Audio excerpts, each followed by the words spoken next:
Bismillahirrahmanirrahim. Assalamualaikum warahmatullahi wabarakatuh.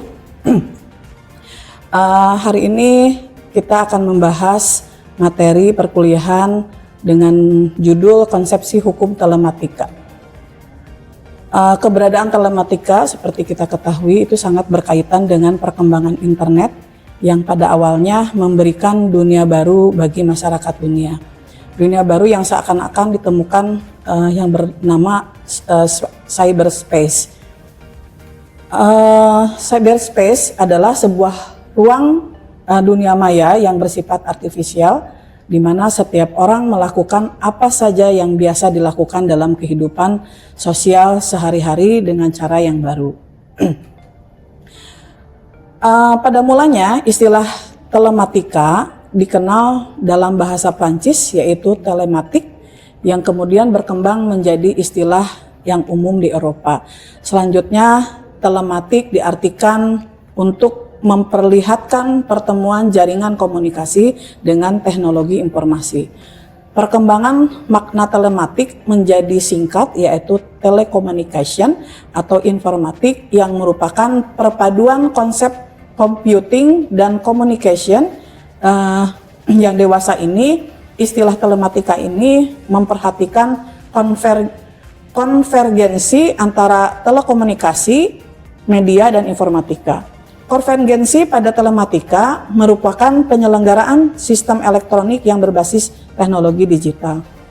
Akibat dari perkembangan yang luar biasa, istilah telematika berkembang menjadi istilah teknologi informatika. Information, dan communication teknologi. Kemudian berkembang telematika itu ada pelanggaran-pelanggaran hukum, cyberspace, ya, dan hubungannya dengan cyber law. Nah, keberadaan telematika berkaitan dengan perkembangan internet yang pada awalnya memberikan dunia baru bagi masyarakat dunia. Dunia baru yang seakan-akan ditemukan tersebut bernama cyberspace.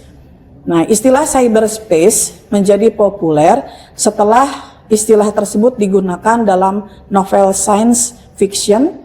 Ya. Cyberspace menggambarkan suatu halusinasi adanya alam lain yang mempertemukan teknologi telekomunikasi dan informatika yang seakan-akan terdapat ruang dalam medium cyber. Nah, asal-usul kata cyber ini diartikan menjadi kawat listrik.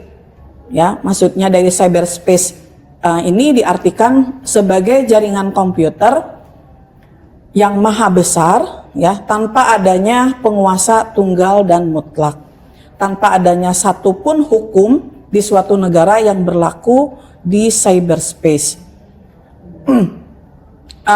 Cyberspace merupakan medium komunikasi global yang didasarkan atas kebebasan berinformasi, freedom of information, dan kebebasan berkomunikasi, free flow of information. Keberadaan alam yang baru ini seakan-akan menjadi jawaban dari impian untuk melampiaskan kebebasan untuk mengemukakan pendapat. Seiring dengan perkembangannya cyberspace sebagai medium komunikasi global antar subjek yang dapat berkomunikasi, memunculkan pula hak dan kewajiban dari tiap-tiap subjek. Hal tersebut membuat banyak negara yang mencoba mengatur keberadaan alam baru tersebut. Di beberapa negara dikenal juga istilah cyber law atau cyberspace law. Kedua istilah tersebut secara sekilas memiliki makna yang sama. Namun apabila ditelaah lebih lanjut, muncul perbedaan yang berpengaruh dari penggunaan kedua istilah tersebut. Menurut Edmond Makarim, istilah yang cocok dari cyberspace law karena hukum yang berlaku adalah hukum yang dilaksanakan pada medium cyberspace, sedangkan penggunaan istilah cyber law lebih cocok digunakan untuk hukum-hukum ilmu fisika yang berkaitan dengan arus listrik dalam kawat. Nah, hal tersebut dikaitkan dengan arti istilah cyber yang sudah disebutkan sebelumnya, yaitu kawat listrik. Namun demikian, apabila ditelaah lebih lanjut, istilah cyber law juga tidak begitu tepat, karena istilah ini hanya berbicara tentang halusinasi alam virtual. Istilah yang tepat adalah hukum telematika, karena makna dari telematika dikaitkan dengan cyberspace, yaitu pada hakikatnya merupakan suatu sistem elektronika yang lahir dari hasil perkembangan dan konvergensi telekomunikasi media informatika itu sendiri. Hukum telematika diartikan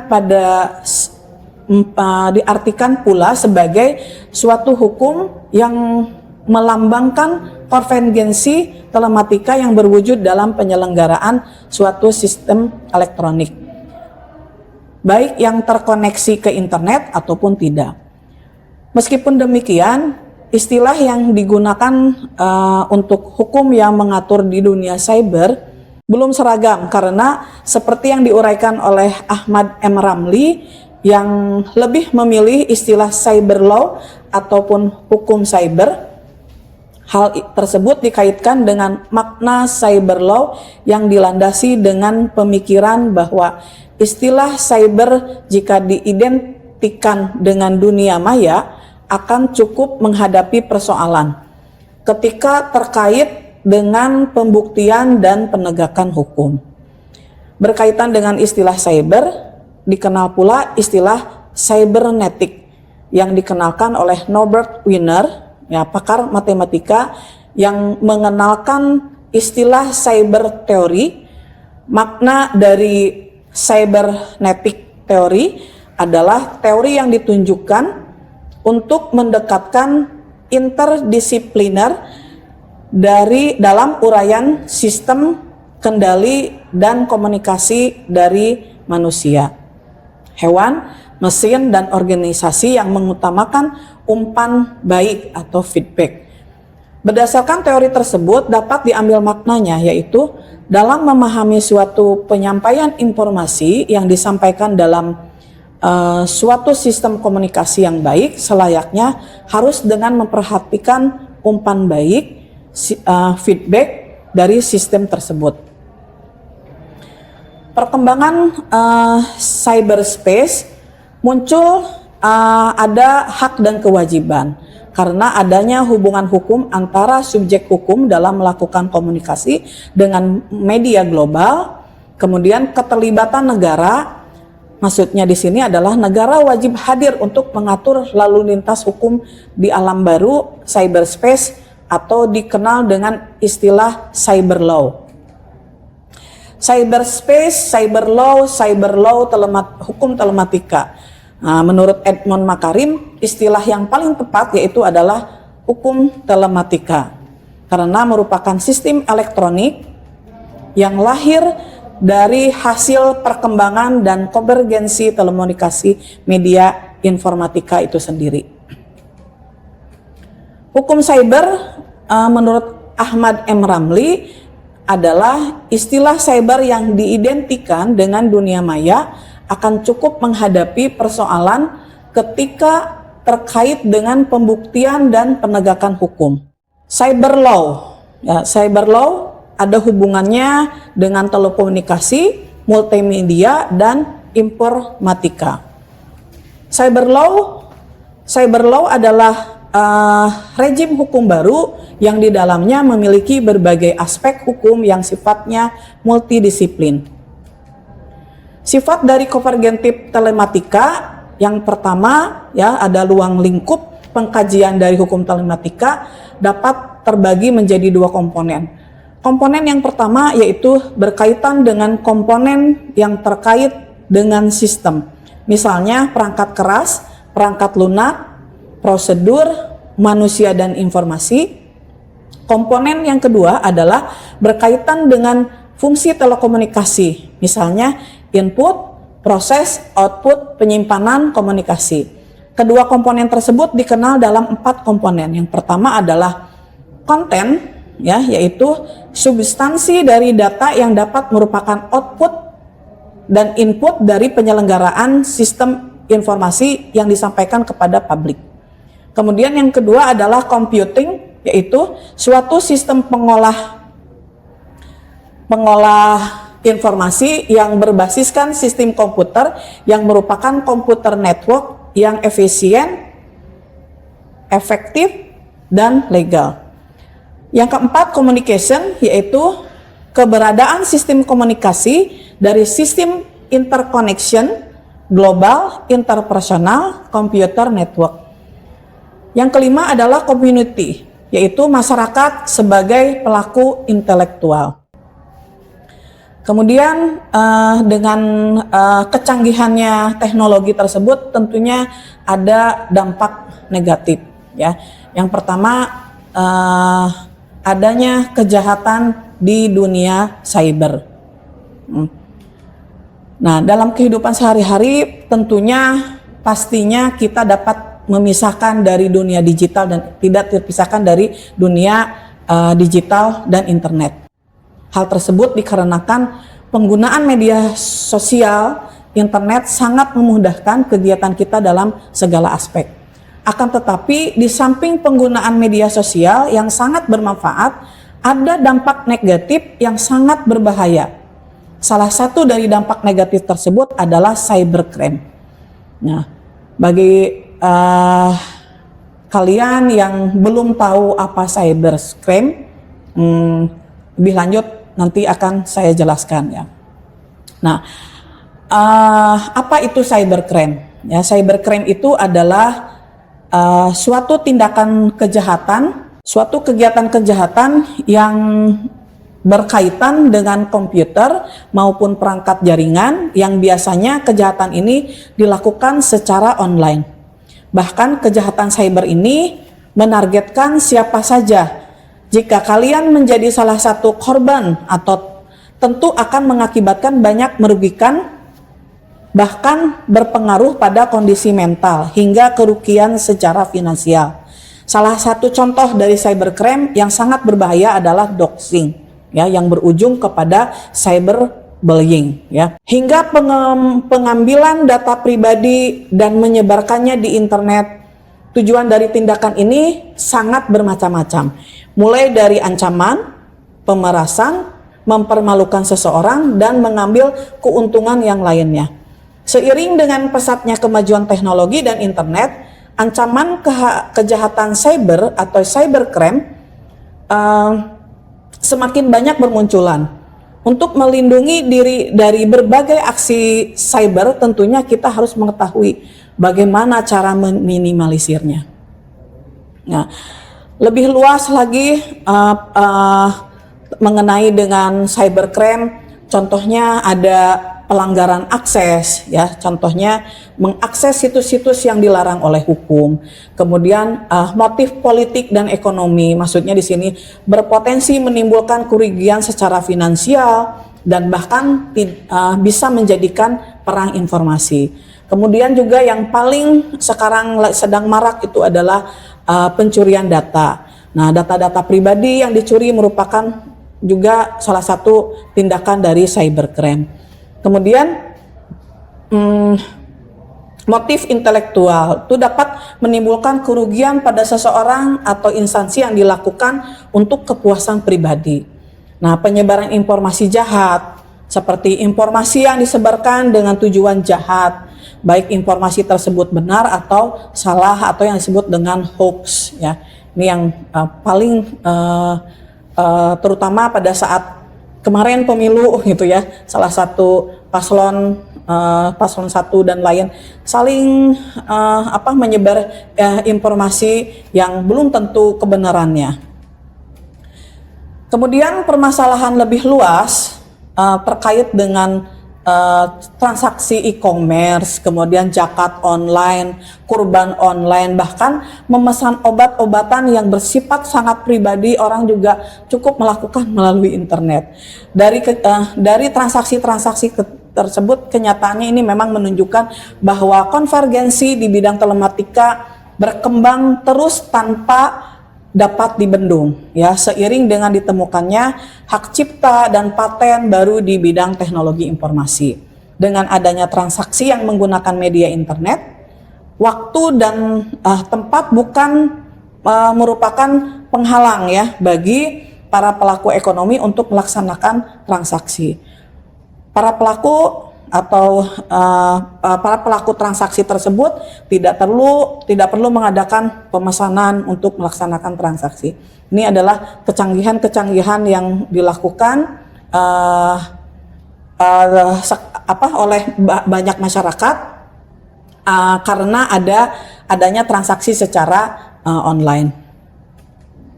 Kemudian banyak lagi beragam cyber, ya, yang contohnya adalah phishing, ya, penipuan online, maksudnya berusaha untuk mendapatkan informasi pribadi seperti kata sandi dan nomor kartu kredit. Nah, ini yang sering dikenal dengan undangan digital gitu, ya. Padahal itu tujuannya adalah untuk phishing, ya. Kemudian contohnya lagi serangan ransomware, ya, serangan yang mengenkripsi data dan mengharuskan korban membayar tebusan untuk mendapatkan akses kembali. Nah, itu beberapa bulan ke belakang itu banyak, ya, marak. Kemudian malware, ya, perangkat lunak berbahaya dapat merusak sistem atau mencuri data. Kemudian serangan DDoS atau distributed denial of service, ya, yaitu serangan server atau jaringan dengan membanjiri lalu lintas, membuatnya tidak tersedia untuk pengguna yang sah. Nah, kemudian serangan man in the middle, ya, mencegat atau intercept dari komunikasi antara dua pihak yang sah dan mencuri informasi secara ditransmisikan. Kemudian ada lagi serangan zero day, ya. Ini serangan yang mengeksploitasi kerentanan perangkat lunak yang belum ditemukan atau dilaporkan kepada pengembang, ya. Serangan ini dapat sangat merusak karena tidak ada pembaruan keamanan yang tersedia. Nah, serangan terhadap identitas, ya, mencuri informasi seseorang seperti nomor kartu kredit, data identifikasi dan menggunakannya untuk penipuan gitu, ya. Serangan terhadap aplikasi web, ya, mengeksploitasi web untuk mencari data pengguna atau mendapatkan akses ke server. Kemudian serangan terhadap pemerintah dan infrastruktur, ya, ini yang pernah terjadi, ya, yaitu di Kominfo gitu, ya, ini. Kemudian serangan terhadap bisnis. Nah, ini juga sering terjadi, ya, serangan yang menargetkan perusahaan untuk melakukan termasuk pencurian data pelanggan dan kerugian finansial. Nah, ini yang juga sering terjadi. Kemudian dari beberapa cybercrime yang tadi sudah saya jelaskan, tentunya kita harus hindari gitu. Apa yang kita lakukan, ya? Bagaimana cara menghindari cybercrime tersebut, ya? Nah, cybercrime bisa terjadi pada individu, ya, pada perusahaan tanpa kecuali. Meski begitu, Anda juga dapat melakukan beberapa hal untuk mencegah terjadinya cybercrime. Berikut beberapa cara yang menghindari cybercrime, ya. Yang pertama, ya, adalah waspada saat menggunakan wifi publik, ya. Kita kan sering, ya, misalkan pergi ke kafe kemudian minta wifi-nya gitu. Nah, itu adalah sebenarnya wifi yang sifatnya publik, ya, orang umum bisa mengakses gitu. Beda lagi dengan kita menggunakan wifi di kantor karena sifatnya itu memiliki tanggung jawab di kantor, jadi insya Allah aman gitu, ya. Tapi ada Wi-Fi yang digunakan secara publik. Nah, Wi-Fi publik ini merupakan fasilitas internet gratis yang kerap dimanfaatkan oleh banyak orang. Nah, sayangnya jaringan Wi-Fi publik ini rentan dimasuki oleh pelaku cybercrime yang akan membuat data dan informasi pribadi penggunaannya dapat diambil. Oleh karena itu, sebaiknya ketika Anda menggunakan Wi-Fi, seharusnya Anda berhati-hati dulu, ya. Yang pertama yang harus Anda lakukan adalah akses jaringan Wi-Fi yang legal secara manual dengan memasukkan kata sandi. Ya, itu kalau yang ini ya. Kemudian hindari mengakses email atau melakukan transaksi perbankan secara online atau membuka akun dompet digital. Ya, yang ketiga, aktifkan enkripsi pada sandi untuk menjaga kerahasiaannya. Keempat, aktifkan fitur firewall dan antivirus. Kemudian nonaktifkan fitur berbagai data. Jangan lupa pilih forget network setelah selesai menggunakan Wi-Fi publik. Itulah cara-caranya bagaimana kita untuk menghindari ketika kita menggunakan Wi-Fi secara publik. Selain itu juga Anda harus berhati-hati ya dengan cara rajin mengganti kata sandi. Ya, ini yang kadang-kadang kita suka sering lupa sandinya itu terus gitu ya. Padahal penggantian sandi secara kontinu itu meminimalisir adanya kegiatan dari cybercrime, ya. Meski memang terdengarnya sepele ya, kata sandi yang diganti dengan rutin dapat menjadi salah satu cara untuk mencegah terjadinya cybercrime. Mengganti kata sandi dapat menjadi informasi atau data pribadi yang Anda tersimpan dalam sebuah akun. Pastikan Anda mengganti kata sandi yang kuat, tidak mudah ditebak ya, untuk menghindari peretasan ya. Nah, menyarankan Anda untuk membuat kata sandi dengan kriteria sebagai berikut ya. Yang pertama, mengandung setidaknya 10 atau sampai 14 karakter. Panjang ya, kepanjangan, tapi itu kalau untuk keamanan ya. Kemudian membuat huruf besar, huruf kecil, angka dan karakter spesial. Itu sebenarnya meminimalisir ya. Misalkan huruf pertama huruf besar, selanjutnya ada angka gitu ya, ada huruf, kemudian ada tanda seru atau karakter spesial itu maksudnya tanda seru, tanda tanya ya, kemudian tanda bintang gitu ya. Itu adalah karakter spesial. Kemudian membuat kombinasi 3 kata acak atau bahkan tidak berkaitan satu sama lain. Tidak memuat informasi pribadi seperti nama, tanggal lahir. Nah, itu mesti dihindari ya. Contohnya misalkan Monica, namanya Monica, misalkan Monica 01021995 misalkan gitu, itu kelahiran kan gitu. Nah, itu bisa ditebak ketika dompet kita hilang gitu ya, kemudian dilihat KTP-nya, terus kemudian ada ATM-nya, bisa ditebak tuh, oh namanya Monica. Kemudian dirangkaikanlah 01021995 misalkan gitu. Itu kan bisa ketebak gitu. Jadi gunakan kata sandi yang memang agak sedikit sulit untuk ditebak orang gitu ya. Jangan menerapkan satu kata sandi dengan banyak akun. Itu juga tidak boleh kan. Kita tentunya pasti kata sandi atau akun itu kan kita pasti banyak ya. Gitu. Saya sebagai dosen juga akun itu kalau saya hitung itu ada 15 akun. Nah, itu tidak boleh kata sandinya tuh sama semua yang bisa ditebak orang gitu ya. Jadi itu hindari dengan menerapkan satu kata sandi untuk berbagai akun. Itu juga tidak baik gitu ya. Jadi itu dihindarkan. Nah, kemudian aktifkan fitur autentifikasi 2 faktor. Nah, saat ini sudah banyak sosial media yang menyediakan fitur autentifikasi ya 2 faktor sebagai salah satu bentuk pencegahan cybercrime. Autentifikasi 2 faktor adalah metode keamanan yang membutuhkan 2 bentuk identifikasi agar dapat mengakses data.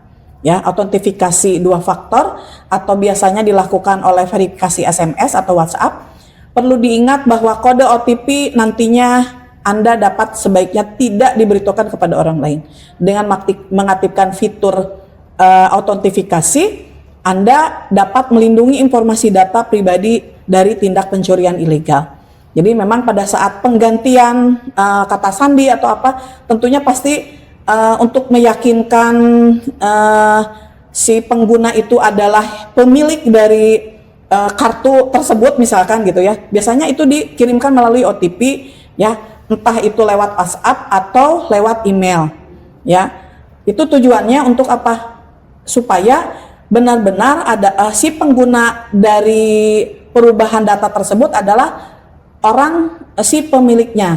Nah, itu harus diaktifkan itu autentifikasinya. Itulah beberapa cara ya untuk mencegah cybercrime yang dapat kita lakukan saat kejahatan ini semakin merajalela.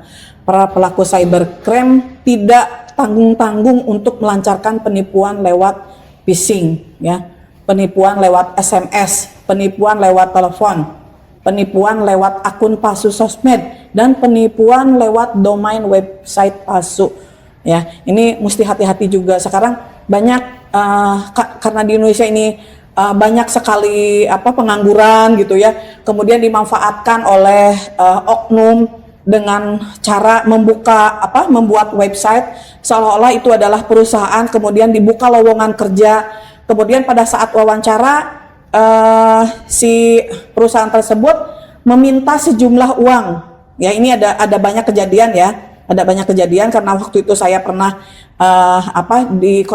ada yang konsultasi orang bahwa dia bikin lamaran pekerjaan, kemudian pada saat wawancara dia disuruh mentransfer uang 500.000. Tujuannya adalah untuk tes untuk psikotes katanya begitu ya.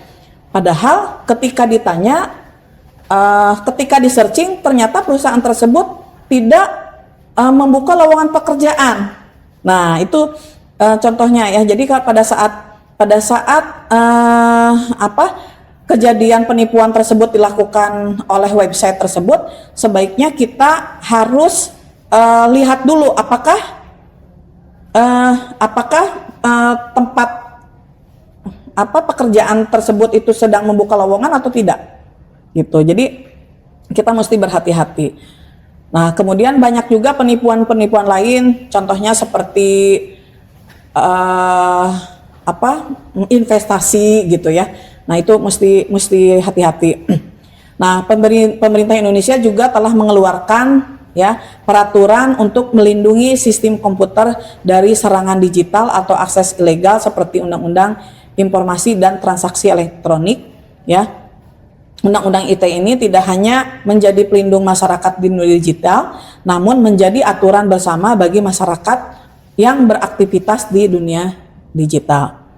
Kemudian selain yang tadi saya sudah jelaskan, bagaimana sih untuk meminimalisir dari kejahatan cyber itu? Ya, yang pertama adalah jangan gunakan software bajakan. Jika kalian menggunakan software bajakan, maka akan berpotensi mencuri atau merusak data karena aplikasi atau software bajakan itu rentan virus malware. Ya.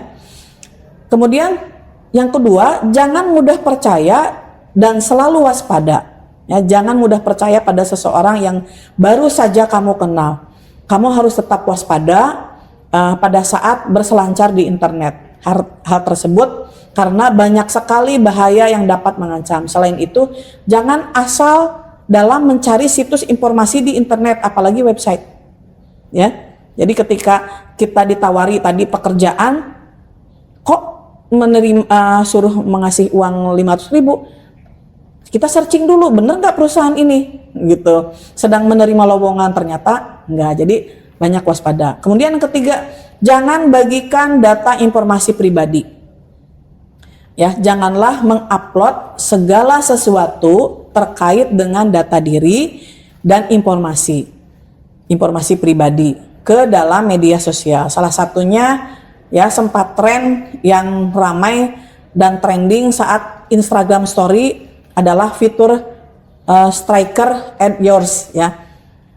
Melalui fitur tersebut, pengguna Instagram dapat mengikuti fitur tersebut, dapat mengikutinya, serta memulai sebuah tantangan yang bisa dilanjutkan oleh pengguna Instagram ya yang lainnya, yaitu membagikan data pribadi ya, seperti menyebutkan nama panggilan, kemudian kota tempat tinggal, dan menunjukkan tanda tangan ya, tempat tanggal lahir. Itu ketika ada seseorang yang baru kamu kenal, jangan membagikan dan memberikan informasi pribadi apapun ya, apalagi seseorang tersebut menjanjikan hadiah dan menjanjikan untuk memberikan data pribadi kamu ya. Kemudian yang keempat, jangan gunakan kata sandi untuk semua akun ya, seperti yang tadi saya sampaikan. Janganlah menggunakan satu kata sandi yang sama untuk semua akun, karena mudah ditebak oleh pelaku yang berselancar di akun media sosial dan akun lainnya. Bahkan membajak m-banking kalian ya. Kemudian di dalam hukum telematika ada yang disebut dengan cyber law ya. Ini cyber law inilah yang melindungi semua kejahatan-kejahatan. Jadi seluruh kejahatan yang dilakukan melalui media elektronik, media internet, itu tentunya ada undang-undangnya ya. Kemudian bagaimana kedudukan hukum telematika dalam ilmu hukum ya. Nah, karena pesatnya teknologi informasi dan komunikasi ya, dewasa ini memang arus globalisasi seperti politik, sosial, budaya ya, terasa semakin deras mengalir ke seluruh penjuru dunia ya, semuanya serba elektronik. Nah, Indonesia sebagai masyarakat dunia tidak terlepas dari pengaruh arus globalisasi tersebut yang menghapus batas-batas ruang antara negara, juga menghapus batas jarak dan waktu, sehingga menciptakan banyak perubahan di tengah masyarakat Indonesia. Nah, melihat perkembangan tren konvergensi dan peranannya semakin membesar ya, pengaruhnya bagi penunjang kegiatan ekonomi dan sosial politik ya, untuk lebih dapat mengoptimalkan pemanfaatan konvergensi teknologi informasi komunikasi ini, maka bangsa dan pemerintah Indonesia harus lebih siap ya dalam merespon konvergensi teknologi informasi dan komunikasi serta implikasi-implikasi yang dihadirkannya. Nah, persiapan reaktif dari proaktif yang dilakukan dengan melakukan perubahan-perubahan, salah satunya melalui beberapa perubahan regulasi ya.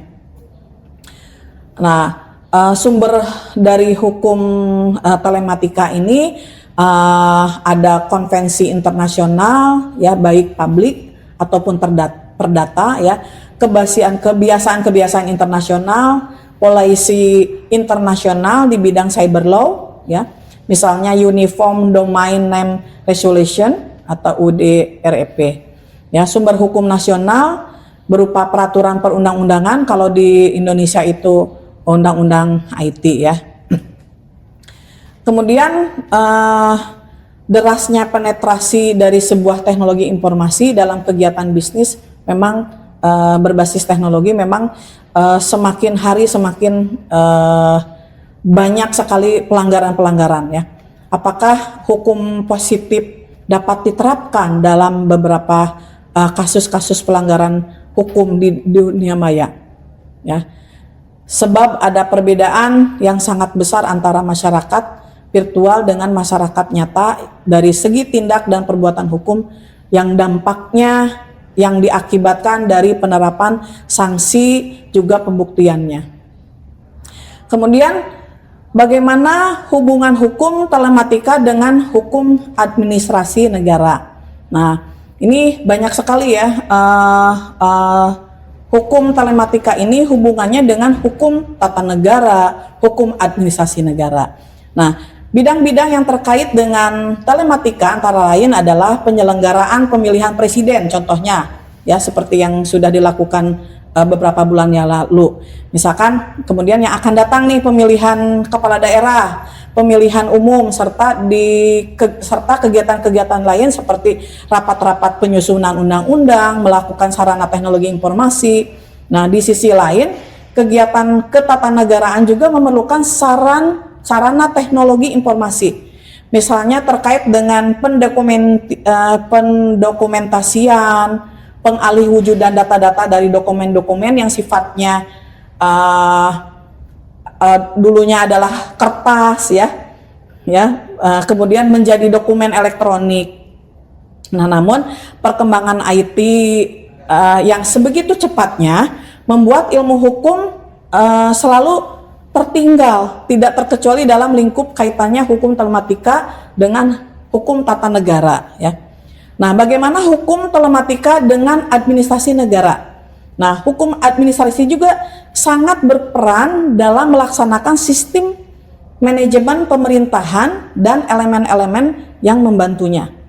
Sesuai dengan tuntutan waktu yang tinggi, kebutuhan pelayanan pemerintah yang cepat, efektif, efisien, dan transparan atau good governor, ya, maka sistem informatika sangatlah dibutuhkan untuk menunjang pelaksanaan tersebut di atas. Dengan demikian, hukum administrasi negara dan hukum telematika sangatlah erat kaitannya. Nah, pemerintah secara efektif dan efisien, transparan dalam sistem informatika ini sangatlah dibutuhkan untuk menunjang pelaksanaan tersebut di atas. Dengan demikian, hukum administrasi dan telematika sangatlah erat kaitannya. Beberapa bidang yang terkait dengan telematika antara lain adalah penyelenggaraan pelayanan hukum yang menghasilkan berbagai bentuk dokumen resmi yang dibutuhkan oleh publik.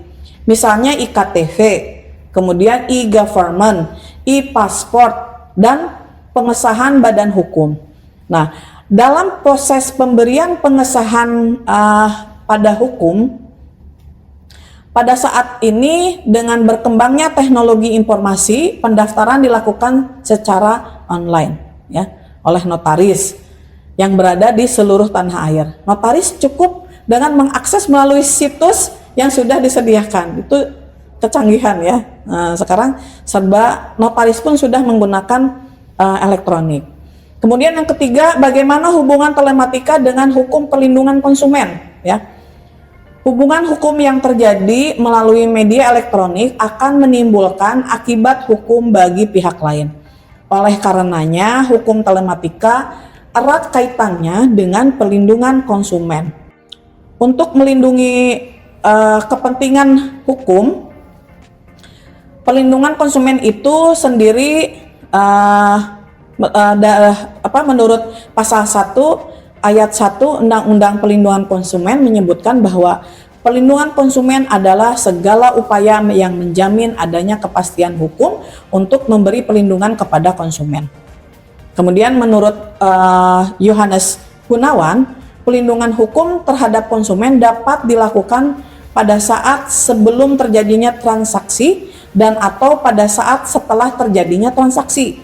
Nah, perlindungan hukum terhadap konsumen yang dapat dilakukan pada saat sebelum terjadinya transaksi dapat dilakukan dengan antara lain yang pertama legislation ya, yaitu perlindungan hukum terhadap konsumen yang dilakukan pada saat terjadinya transaksi dengan memberikan perlindungan kepada konsumen melalui peraturan perundang-undangan yang telah dibuat.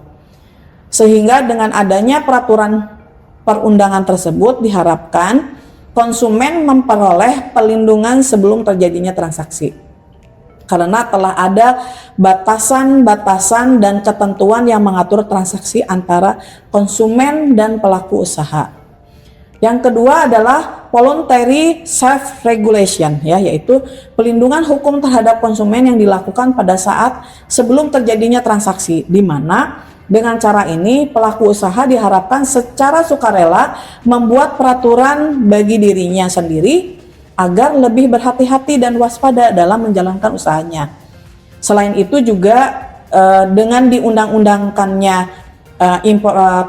informasi dan transaksi elektronik sebenarnya sudah melindungi bagaimana tata cara bertransaksi secara elektronik. Nah, urusan yang diatur dalam Undang-Undang Informasi dan Transaksi Elektronik ini didasarkan pada urusan transaksi elektronik yang meliputi transaksi bisnis dan kontrak elektronik. Demikian materi kita tentang konsepsi hukum telematika. Lebih kurangnya mohon maaf. Billahi taufiq wal hidayah. Assalamualaikum warahmatullahi wabarakatuh.